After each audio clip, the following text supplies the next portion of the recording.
오늘 하나님께서 우리에게 주시는 말씀은 신약성경 로마서 3장 19절에서 26절까지의 말씀입니다. 로마서 3장 19절에서 26절까지의 말씀은 신약성경 242면에 있습니다.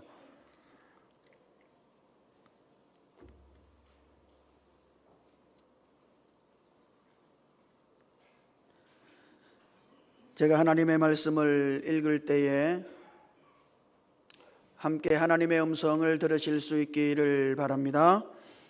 우리가 알거니와 무릇 율법이 말하는 바는 율법 아래에 있는 자들에게 말하는 것이니 이는 모든 입을 막고 온 세상으로 하나님의 심판 아래 있게 하려 함이라. 그러므로 율법의 행위로 그의 앞에 의롭다 하심을 얻을 육체가 없나니 율법으로는 죄를 깨달음이니라. 이제는 율법 외에 하나님의 한 의가 나타났으니 율법과 선지자들에게 증거를 받은 것이라. 곧 예수 그리스도를 믿음으로 말미암아 모든 믿는 자에게 미치는 하나님의 의인이 차별이 없느니라. 모든 사람이 죄를 범하였음에 하나님의 영광에 이르지 못하더니 그리스도 예수 안에 있는 속량으로 말미암아 하나님의 은혜로 값없이 의롭다 하심을 얻은 자 되었느니라. 이 예수를 하나님이 그의 피로써 믿음으로 말미암는 화목제물로 세우셨으니 이는 하나님께서 길이 참으시는 중에 전에 지은 죄를 간과하심으로 자기의 의로우심을 나타내려 하심이니 곧 이때에 자기의 의로우심을 나타내사 자기도 의로우시며 또한 예수 믿는 자를 의롭다 하려 하심이라. 아멘. 시온 찬양대의 찬양이 할렐루야. 진짜 주님의 은혜를 알고 나니 내 삶의 찬양뿐이라. 정말입니까? 찬양할 일밖에 없고 주님께 늘 찬양하는 마음으로 걸어가시기를 주님 이름으로 축복합니다. 오늘은 우리 교회 창립 기념주일이에요. 사실 우리가 예배드리는 이 건물, 이 예배당이 교회가 아니라 교회는 바로 우리 자신인 것이죠. 우리가 교회다. 그래서 오늘 우리 옆에 있는 지체들에게 한번 그렇게 인사해 보십시다. 우리가 교회입니다. 그렇게 한 거야? 아닌데, 아닌데. 예배당이 교회인데. 아직도 그런 분 계셔요? 우리가 교회입니다. 다시 한번. 우리가 교회입니다. 그렇죠. 우리가 교회인 거예요. 그러니까 우리가 매일 살아가는 삶이 있죠. 그 삶은 그걸 가리켜서 교회 생활이라 그러는 거예요. 우리는 흔히 교회 생활 그러면 예배당 안에서 하는 거는 교회 생활이고 세상에 나가서 하는 거는 세상 생활이고 이렇게 나누잖아요. 이게 엄청 위험한 겁니다. 우리가 교회이기 때문에 우리가 사는 것이 교회 생활이에요. 그러니까 여러분이 세상에 나가서도 교회로서 살아야 되니까 교회 생활하고 있는 거예요. 예배당 안에서도 교회 생활, 예배당 밖에서도 교회 생활. 왜요? 우리가 교회이기 때문에 그런 거예요. 매일 교회로서 살아가시기를 주님 이름으로 축복합니다. 로마서를 보면 사도 바울이 로마서 1장 18절부터 로마서 3장 18절까지 인간이 어떠한 죄인인가 하는 것을 집요하게 파헤쳐요. 마치 해부하듯이 그 사람이 어떠한 죄인인가 하는 것을 사도 바울이 낱낱이 까발립니다. 그래서 유대인도 죄인이고 이방인도 죄인이고 모든 사람이 죄인이다. 이 땅에서 이 죄로부터 자유로울 사람은 단 한 사람도 없다.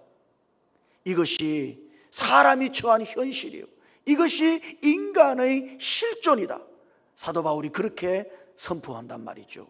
자, 그런 다음 그러면 하나님께서 이 죄인들을 어떻게 다루시는가?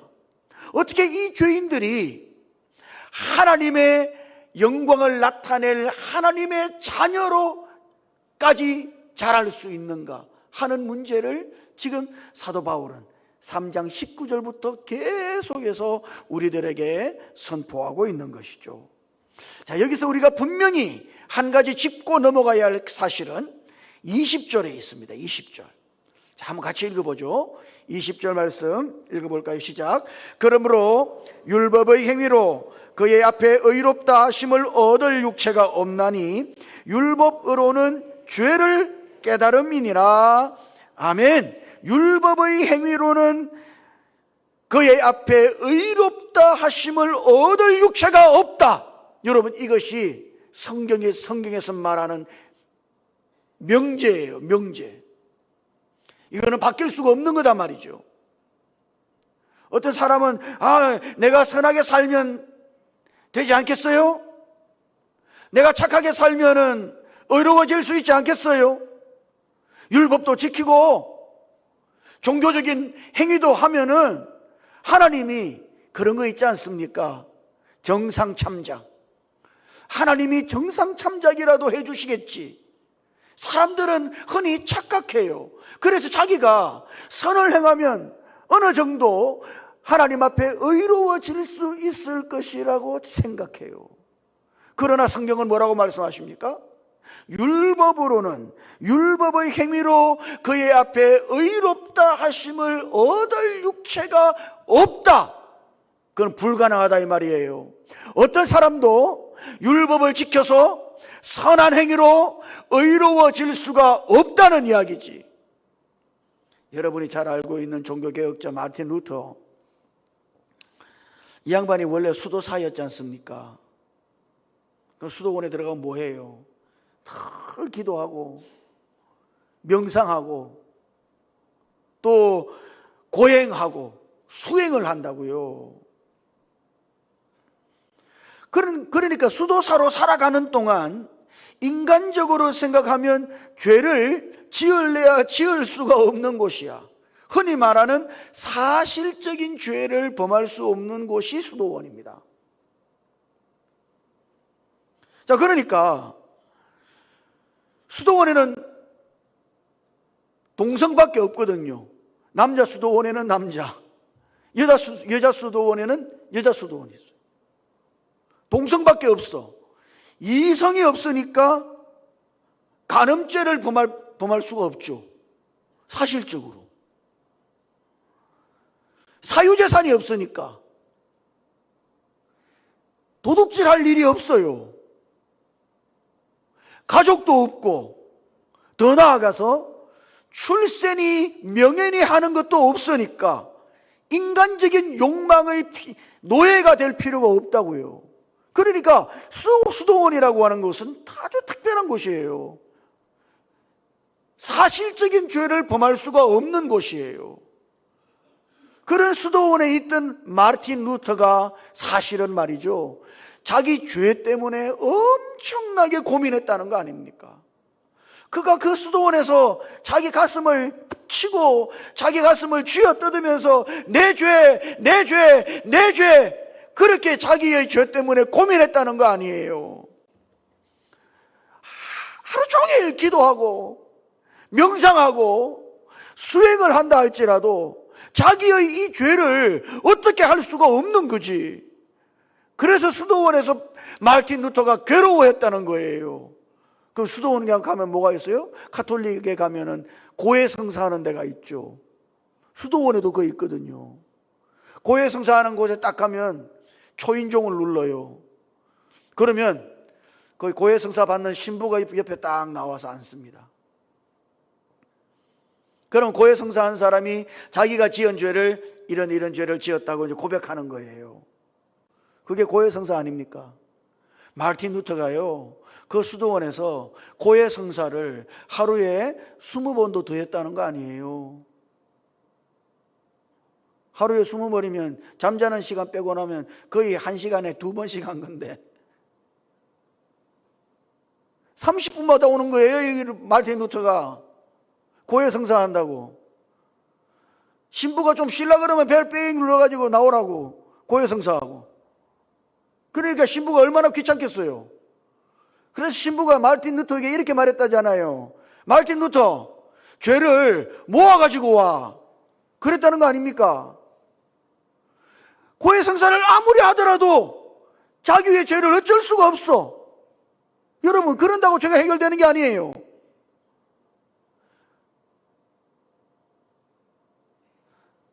기도하고 명상하고 수행하고 한다고 해서 죄인이 의로워지는 것이 아니다 이 말입니다.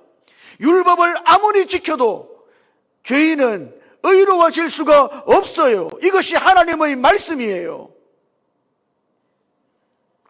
그러면 율법이라고 하는 게 왜 필요합니까? 율법이 왜 필요해요? 아니, 율법의 행위로 의롭다 하심을 얻을 육체가 없는데 그러면 율법이 왜 필요해요? 예, 율법은 말이죠, 거울과 같은 거예요. 뭐와 같다고요? 거울. 한마디로 말해볼까요? 속된 말을 좀 써서 자기 꼬라지 보게 만드는 거예요. 그게 내 꼴이 어떤가 거울을 보고 아는 거지. 오늘 아침에 일어나서 거울 보셨어요? 그죠? 꼴이 많이 아니죠. 자고 일어났더니 머리도 엉망이고. 그래서 여러분 거울 보고 여러분 머리도 감고 거울 보고 화장도 하고 그래서 변장해서 오신 거 아니에요. 거울은 그런 거예요. 그 사람의 모습을 보여준다 이 말이죠. 거울을 본 사람과 거울을 보지 않은 사람의 차이. 거울을 본 사람은요, 자기의 모습을 알기 때문에 부끄러움을 알아. 거울을 보지 못한 사람은요, 수치심이 없어요. 그래서 야고보서도 그 야고보가 율법을 가리켜서 거울과 같다고 말한 거예요. 율법은 거울이다 이 말이에요. 그런데 이 거울은 대단히 특별한 거울이야. 여러분, 어떤 거울이 있는데 말이죠, 그 거울이 사람의 외모만 보여줄 뿐 아니라 사람의 생각을 보여주는 거울이 있다고 한번 생각해 보시죠. 어떨 것 같아요? 그 사람의 마음속에 있는 동기, 숨어있는 동기와 의도를 보여주는 거울이 있어요. 그 사람이 머릿속으로 상상하는 것을 보여주는 거울이 있어요. 그런 거울이 있다면 여러분은 어떨 것 같아요? 괜찮습니까? 그런 거울 앞에 여러분이 한번 딱 서 있다고 생각해 보시죠. 여러분 안에 있는 걸 싹 다 보여줘. 어떨 것 같아요?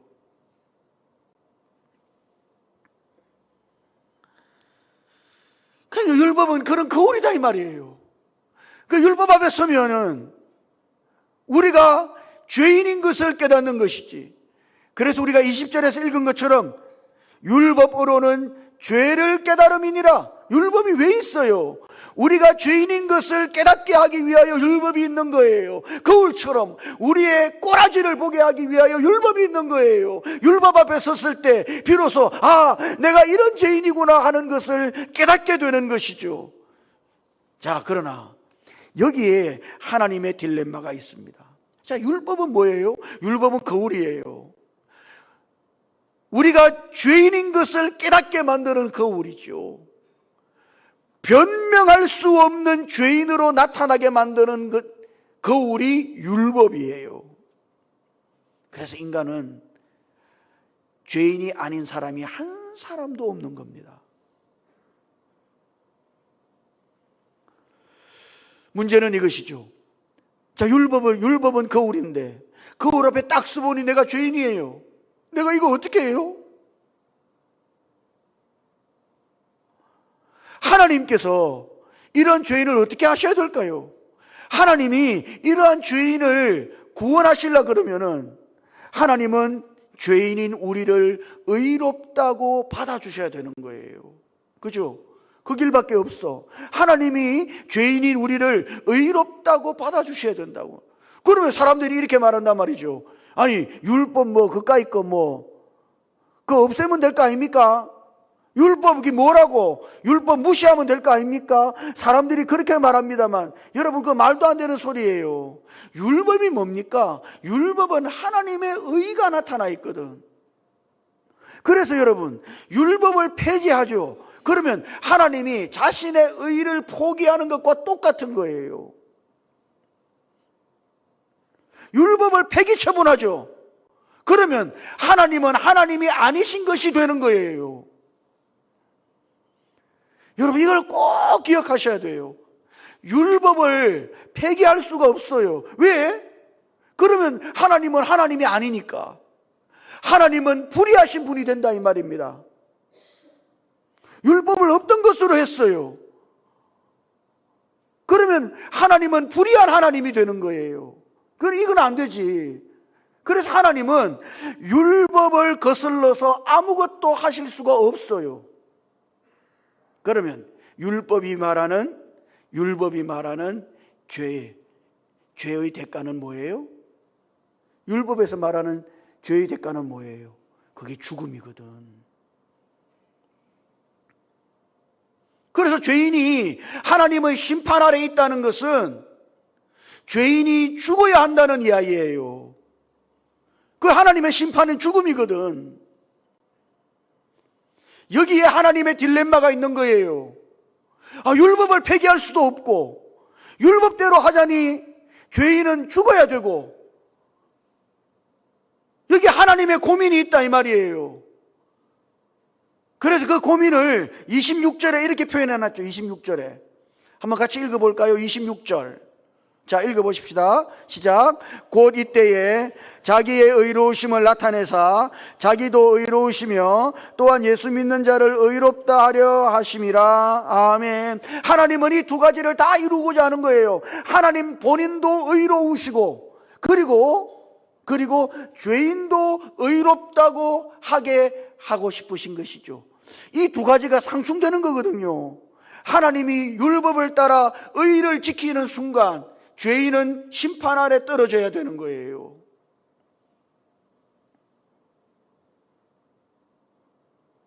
하나님이 율법을 놓고 폐기하는 순간, 그러면 죄인은 살아나겠는데 하나님은 불의하신 하나님이 되는 거죠. 하나님은 이 두 가지를 다 이루시려고 하는 거예요. 하나님의 딜레마. 이게 하나님의 어려움이에요. 세상 사람들은 그래요. 하나님이시니까 구원하는 거 쉽지. 여러분, 세상에서 가장 하기 힘든 일이 바로 이겁니다. 하나님의 법 아래에서 죄인을 의롭다고 말하는 거예요. 이게 가장 힘든 거예요. 하나님이니까 우리 구원하면 되지, 쉽게 이야기하지 마세요. 이거 엄청나게 어려운 일이거든요. 그래서 하나님께서는 한 가지 일을 행하셨어요. 자, 그것이 21절에 있는데, 21절 같이 읽어볼까요? 21절 읽어보십시다. 시작. 이제는 율법 외에 하나님의 한 의가 나타났으니 율법과 선지자들에게 증거를 받은 것이라. 아멘. 자, 이제는 율법 외에, 율법이 아니고 율법이 아닌 다른 하나님의 의가 나타났다고. 사실 거기 원문대로 말하자면 그 이제는이라고 하는 말 앞에 영어로 but이라고 하는 그러나라는 말이 있어요. 그러나 이제는 율법 외에 하나님의 한 의가 나타났습니다. 그러나라고 하는 말은 반전을 가리키는 것이죠. 대조를 가리키는 거예요. 앞에 있는 말과 뒤에 있는 말을 대조시키는 것이죠. 그러나 이제는 율법 외에 하나님의 한 의가 나타났습니다. 하나님이 율법 이외에 사람들이 의롭다함을 받을 수 있는 한 길을 여셨습니다. 그 길이 뭐예요? 그 길이 22절에 있습니다. 22절 같이 읽어봅니다. 시작. 곧 예수 그리스도를 믿음으로 말미암아 모든 믿는 자에게 미치는 하나님의 의인이 차별이 없느니라. 이제는 다르단 말이죠. 이제는 율법 아래 있을 때 죄인이었는데, 그죠? 율법 아래 있을 때 하나님은 우리를 의롭다고 하실 수가 없었다 이 말이에요. 그러나 이제 하나님께서 율법 외에 한 다른 의가 나타나게 만드셔서 예수 믿는 모든 자를 하나님께서 의롭다 하실 수 있게 되었다 이 말이에요. 그러니까 오늘 우리가 예수를 믿을 때 그 예수를 믿는 믿음이 우리를 하나님 앞에서 의로운 자로 나타나게 하는 거예요. 하나님이 예수 믿는 우리의 믿음을 보고 너는 의로워, 그렇게 하나님이 인정해 주시는 것이죠. 이제 이런 의가 나타났다고 그렇게 말하는 거예요. 어떻게 이런 의가 나타날 수 있죠? 율법을 폐기하지도 않았는데 어떻게 하나님이 이럴 수 있습니까? 예, 그것은 바로 24절과 25절에 있는 대로 되었기 때문이에요. 한번 같이 읽어보죠. 24절, 25절 읽어볼까요? 시작.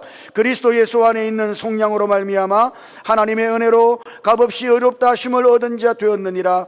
이 예수를 하나님이 그의 피로써 믿음으로 말미암는 화목제물로 세우셨으니 이는 하나님께서 길이 참으시는 중에 전에 지은 죄를 간과하심으로 자기의 의로우심을 나타내려 하심이니. 아멘. 거기 하나님이 자기의 의로우심을 나타내고 그리고 또 죄인들을 의롭다 하게 하시기 위하여 그 죄인들을 예수 그리스도 안에 있는 속량으로 속량하셨다고. 거기 속량이라는 말 있죠. 이 말은 노예 시장에서 쓰는 말이에요. 노예의 몸값을 지불하고 그 노예를 사서 자기 노예로 삼는 거, 그걸 속량이라 그러거든요. 속량. 그럼 한마디로 말하면 이거는 값을 지불하는 거예요. 앞서 말씀드린 것처럼 율법 아래에 있을 때 죄인들이 치러야 할 값은 뭐예요? 죽음이에요.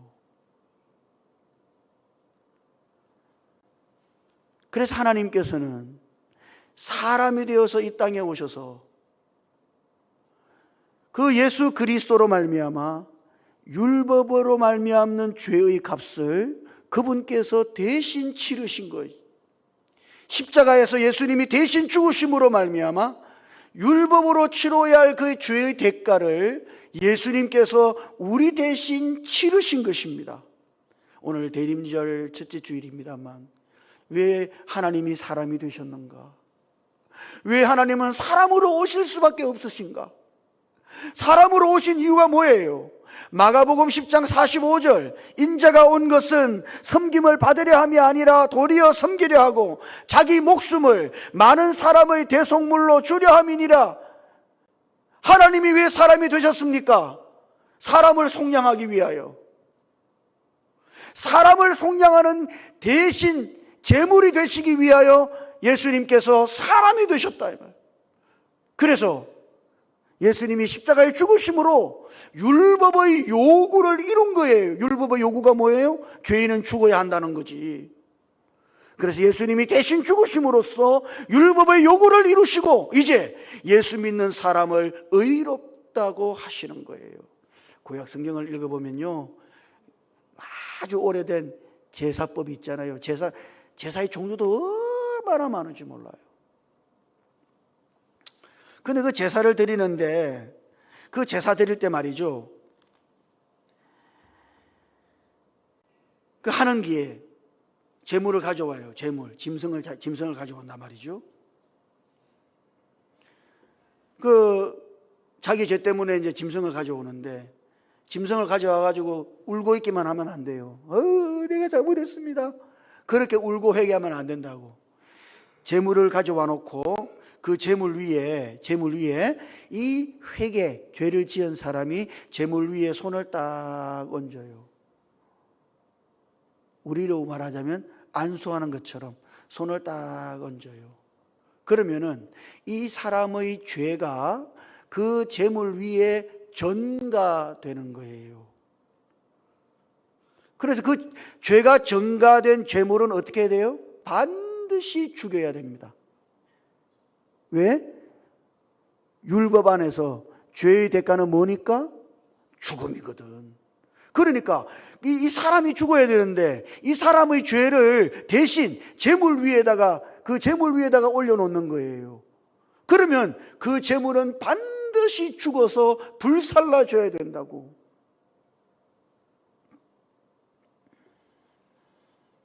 그러니까 제물이 타고 있는 동안 말이죠, 제물이 지금 죽어가지고 불태워지고 있어요.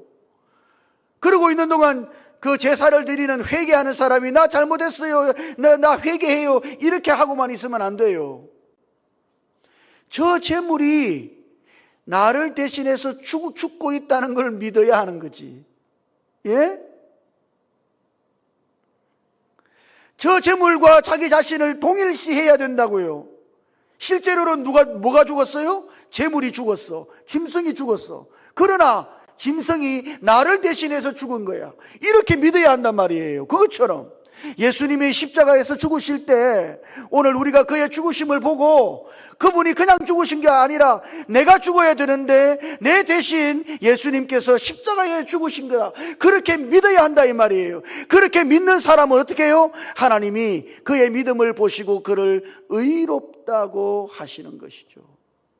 여러분, 하나님께서 우리를 의롭다 하시는 것은 어떤 불법적인 방법이 아니에요. 예를 들면 죄를 대충 넘어가거나, 구약의 표현에 의하자면 죄를 그냥 덮어버리거나 그런 게 아니에요. 죄를 완전히 청산하는 것이다. 하나님이 대충 눈 감고 넘어가는 게 아니에요. 야, 내 봐줄게 예수 믿는 너 봐줄게 그거 아니에요. 율법의 요구를 예수님께서 십자가에서 죽으심으로 완전히 이루셨으므로, 예, 그게 하나님의 의로운 요구가 이루어진 것이죠. 그래서 복음의 기초는 뭐예요? 복음은 하나님의 의가 나타나 있다 이 말이에요. 그래서 이제 예수 믿는 우리를 하나님이 의롭다고 하지 않으시면 그것이 하나님의 불법이 되는 거예요. 이걸 꼭 이해하셔야 되는데, 예? 하나님은 예수 믿는 우리를 의롭다고 하지 않으실 수가 없어요. 왜? 예수님께서 이미 우리의 죄를 대신해서 율법의 요구를 이루시고 죽으셨기 때문에. 그래서 여러분, 우리는 하나님의 의에 따라서 하나님께 말씀할 수 있어요. 하나님은 내 죄를 용서하셔야 된다고. 왜? 예수님께서 십자가에 죽으셨기 때문에. 용서하는 것이 하나님의 의가 된 것이죠. 사랑하는 성도 여러분, 우리는 그냥 용서받는 게 아니에요. 예? 하나님이 우리의 죄를 대충 눈 감아 주시고 적당히 넘어가 주시고 그냥 괜찮다고 우리를 정상 참작해 주시는 게 아니에요. 내가 예배를 이렇게 열심히 드리고 있으니까 하나님 나 정상 참작해 주시겠지 착각하지 마세요. 율법의 행위로는 의롭다함을 얻을 육체가 없어. 그래서 하나님이 자기도 의로우시고 예수 믿는 자도 의롭다 하게 하시기 위하여 사람이 되어서 이 땅에 오신 거예요. 그리고 그분이 우리의 죄를 대신 지고 십자가로 가셔서 우리 대신 죄의 형벌을 받으신 것이죠. 그래서 우리가 예수 믿을 때 하나님은 우리를 의롭다 하지 않으실 수가 없으신 거예요. 이것이 성경에서 말하는 하나님의 구속인 것입니다. 오늘 우리가 이런 은혜를 다 받은 자들이에요. 예수 믿는 자를 의롭다 하려 하시니라. 이게 얼마나 놀라운 말씀이에요. 예수 믿는 자를 하나님이 의롭다 하시는 이 구속의 은혜, 이 구속의 은혜 속에서 매일을 그 구속의 은혜를 누리고 살아가실 수 있기를 주님 이름으로 축복합니다. 같이 기도하십시다. 주님, 죄로 말미암아 죽을 수밖에 없는 저희들을 대신해서 예수님께서 우리의 모든 죄를 짊어지시고 십자가에 죽으시고 모든 죄의 값을 치르시고 이제 예수 믿는 우리를 의롭다 하심을 감사드립니다. 우리들 모두가 날마다 예수 그리스도 안에 있는 이 놀라운 구속의 은혜를 누리며 살아갈 수 있게 해 주시옵소서. 이제 그리스도 안에 있는 구속으로 말미암아 율법에서 자유한 자로 살아갈 수 있도록 성령 하나님 우리 안에서 역사해 주시옵소서. 우리 주님 예수님 이름으로 기도드립니다. 아멘.